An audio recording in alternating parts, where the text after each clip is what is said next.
السلام عليكم ورحمة الله. ستدرك أيها الصغير والكبير مع مرور الأيام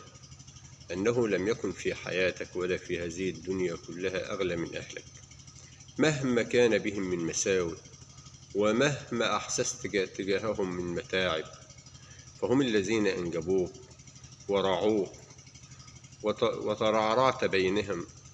ولم يتركوك لتكون من أطفال الشوارع،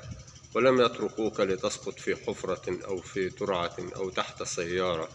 فتفنى قبل أن تشب وتحيا هذه الحياة. هم الذين رعوا قلبك حتى يحب ويكره، هم الذين رعوا عقلك حتى يفكر ويتدبر ويتمرد، هم الذين رعوا كل جوارحك، هم الذين رعوا لسانك الذي تجلدهم به كل صباح ومساء، هم الذين رعوا أعينك التي تنظر بها إليهم نظرة ازدراء، هم الذين أنجبوك وهم الذين رعوك وهم الذين أنشأوك، هم أهلك،